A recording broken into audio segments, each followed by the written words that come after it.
Welcome back, guys. Hopefully, this doesn't take forever to load another one in there. It's been a while since I've posted, but welcome to Inscryption, a game that I have been playing for a while now, and I wanted to jump back into just because I got the feeling for it. So, as you know, this channel has had a few roguelikes on it, but Inscryption has definitely been good. We'll see Casey's mod here, which is going to be the roguelike aspect of Inscryption. If you want a playthrough on the standard Inscryption game mode, let me know, but we are going to do a new run here, which is perfectly fine. I'm going to bone set? I guess I haven't done a bone set in a while. Yeah, let's try it. I haven't done that in a while. We're gonna have all the modifiers turned off just to make it a little easier on myself since it's been a while since I've played. Challenge points required for challenges not met. You will not advance. That's perfectly fine.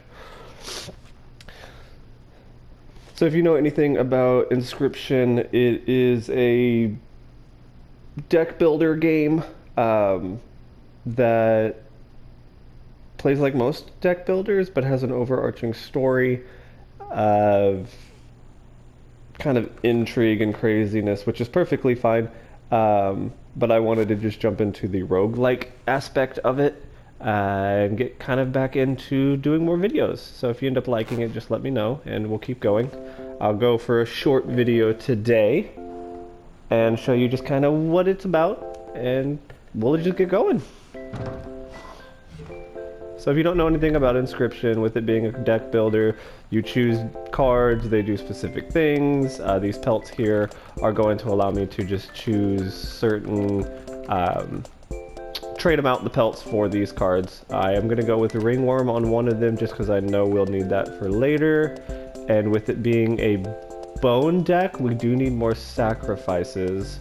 So let's go with the ant queen, because that'll spawn an ant every single time you put it out.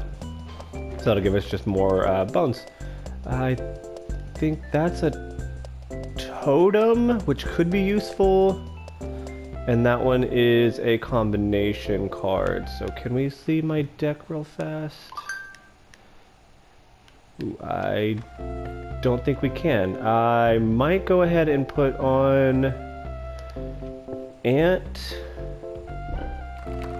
So what this is going to do is essentially you're taking the sigil and adding it to a card. What the sigil is going to be the ones at the bottom down here, which like that, Sacrificer. While a card bearing the sigil is on the board, opposing creatures also provide bones when perishing. So what that means is, say this is on the board, the direwolf pup dies, they both get bones instead of just dying. But I want to probably go ahead and give... Oh, I could give that Sacrificer to the ants because they would grab it. Bone Digger digs up bones. I could give Bone Digger to the ant queen. Yeah, so let's give Bone Digger to the ant queen, which would allow it to dig up bones as well as the ants digging up bones, and then the ants will get stronger every turn or after turns. So let's see if we actually played that one right. First things first, we do need to get two of them out onto the board here. So let's go ahead and put out Squirrel for the first round and call it. We're going to draw the squirrel so that we can pull up Sacrifice that. So what I did there was the squirrels were free, they didn't have a cost, but if you look in the top right corner of that ant queen card, you've got the blood. That's going to be the cost for the card. So I want to go ahead and get 2 sacrifices to summon that cost. You'll see the ant is 1.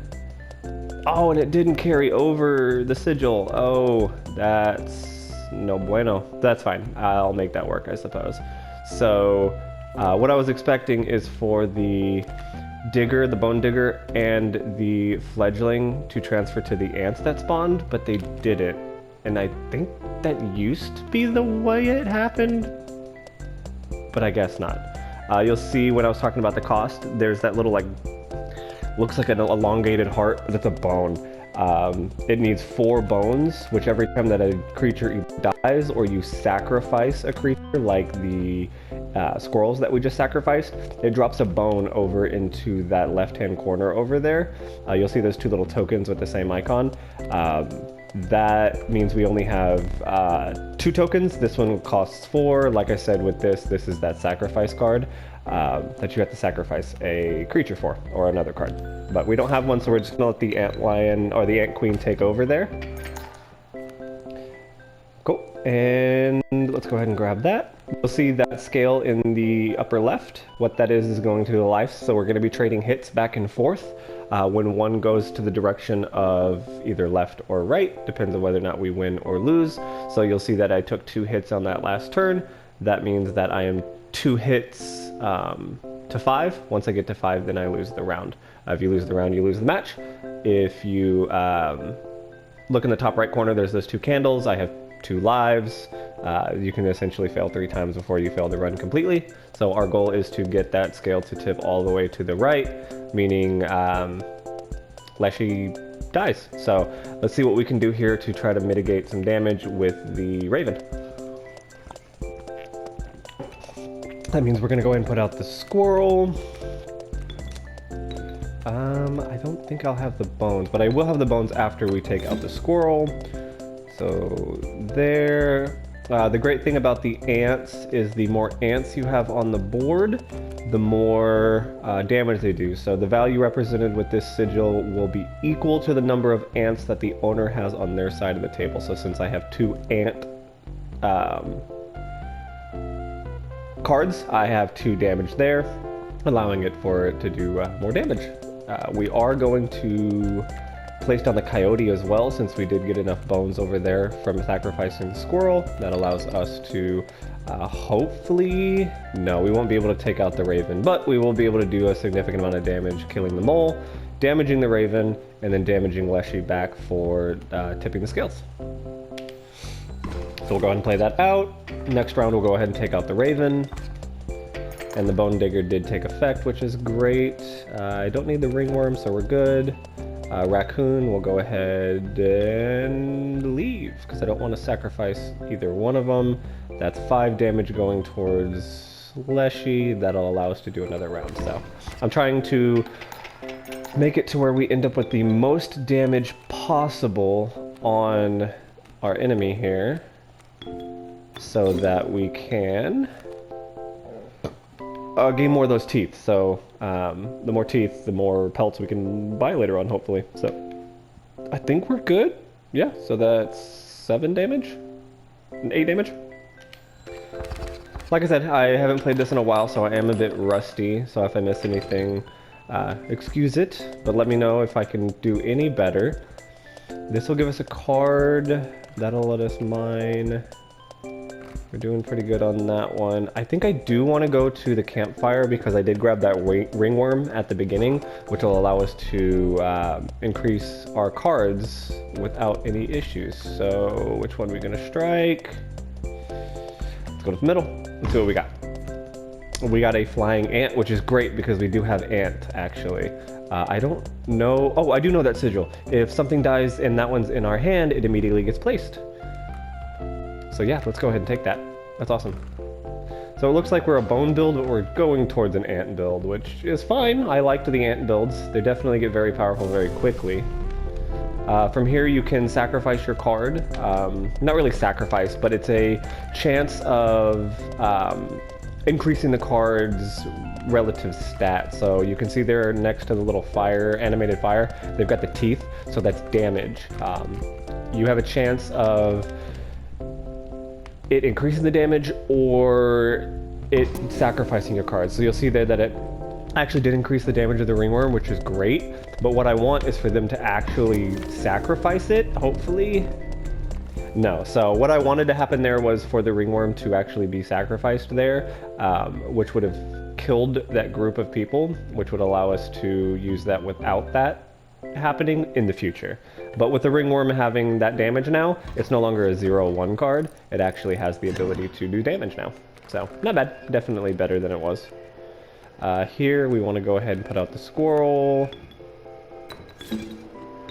We'll go ahead and put that raccoon out. We're good there.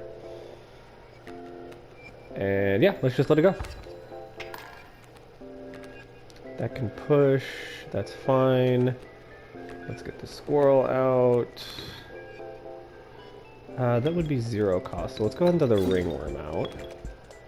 The reason why I didn't put that flying ant is because if either one of these two die, then the flying ant's going to immediately come in. So I don't have to actually have any cost.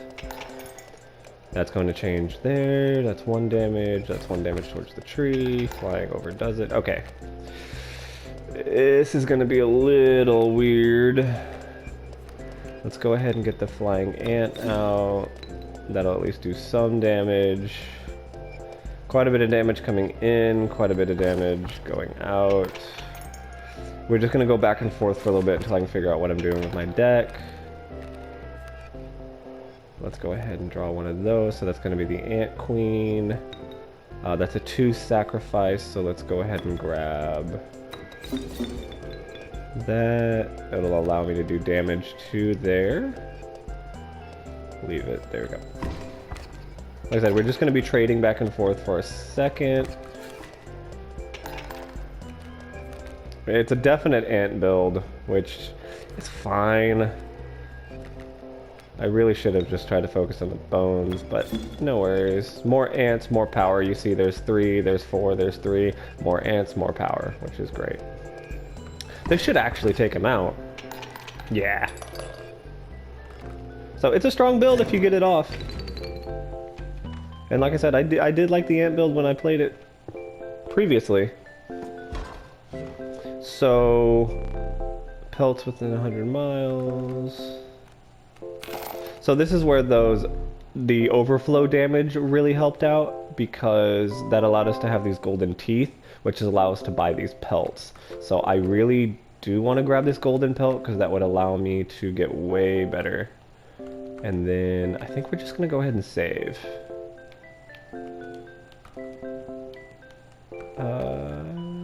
Yeah, we're good. And you'll see that 7 there. We could have bought that knife, but I'm not too concerned about it. We don't really need it. Any sigils I'd like to move over? No, I don't really have very many cards. No, so I don't want to go there. Oh, I guess I kind of have to. Ooh, that's not good. I did not plan for that in the future, so we have to do these things. We don't get a choice. So we're gonna regrettably have to sacrifice that, which we put that bone digger on. I guess the ringworm is the only one we're really gonna be able to push out. Ooh. Probably not going to win this at this point. Let's go ahead and deal with, that's a totem battle. Let's go with a normal battle, just because I don't have a good feeling about this actual match here. So let's get that ringworm out.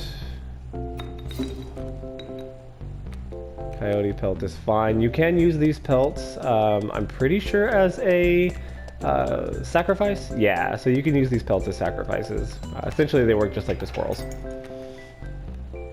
And the bull's gonna pull. No, push. Bull pushes. Let's... Yes, we wanted that ant queen. He's gonna attack the rock, which is the boulder, then he's going to push that way and then attack that. So that's fine, we won't take any weird damage. Pushing that scale back over. We had a pelt out, right? Yeah, so let's go ahead and grab another squirrel so we can get the ant queen out. Oh, you can't sacrifice pelts. Ooh, I did not... I didn't know that. Okay. I must have forgot that. Let's go ahead and just keep stocking up. Okay, that's all of our cards out. So let's do the flying squirrel. or the flying ant, not squirrel. I completely glossed over the flying attribute. The airborne. A card bearing the sigil will strike an opponent directly, even if there's a creature opposing it. So you'll see that that rabbit's there. Normally the ringworm attacks that space. If there's something in that space, then it takes the damage instead of Leshy. When it has that airborne sigil, it allows it to just directly fly over that and attack Leshy directly. There is a combat there, which two flying creatures will kind of overtake each other. You can think about like the verticality of the game. It would hit directly above this one. Well, if it's flying too, they have to attack each other. There's also some that have defenses against that. There's sigils, that sort of stuff that counteract. So that'll do direct damage and allow us to get one. So that's random card. Why not? We just lost to the raccoon, so we want to try.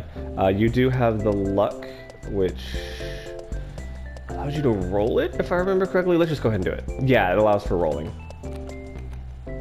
We do like the cuckoo. Airborne, when the card bearing the sigil is played, an egg is created on the opponent's space. The egg's not good because the egg actually spawns, doesn't it? Egg spawns another bird, if I remember correctly. I do see a sacrifice coming up, so we want to try to not... we're going to have to push a sigil over, which is rough, because I need more cards for the bones. We're going to have to. Sure, Coyote. We don't really have a choice there. So Coyote got the death ability, allowing it to be spawned and when a card dies, which is fine. It's going away from the bone build pretty hard. You'll see that the R candle went out, giving us only one life during this boss, and now we have to take him out twice, if I remember correctly. And we're fighting the Trapper, which is fine.